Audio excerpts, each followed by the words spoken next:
ভূমিকা যা কিছু করেছে শহীদ রাষ্ট্রপতি জিয়া রহমানই ওই 25শে মার্চ উনি ওই রিভর।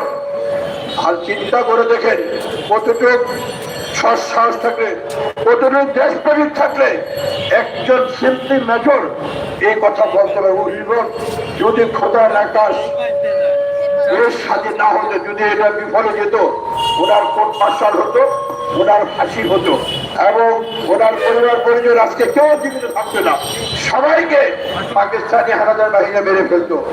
এটাকে তোয়াক্কা না করে জিয়া রহমান উনি মুক্তিযুদ্ধ ঘোষণা দিলেন। দেওয়ার পরে মুক্তিযুদ্ধ ঘোষণা দেওয়ার পরে উনি রণাঙ্গনে যুদ্ধ ছিলেন। একটি কথা আপনারা মনে রাখবেন, মুক্তিযোদ্ধা ভাইরা আছেন, আমরা যেটা বই পুস্তকে দেখেছি এবং আমরা যেটা শুনেছি ওনার সহকর্মী, উনি কখনো অনেক মুক্তিযোদ্ধারা তাদের নিজেদের কমান্ডাররা ভারতে আগরতলা যে সেন্টার থাকতেন, কিন্তু একমাত্র জিয়া রহমান উনি কখনো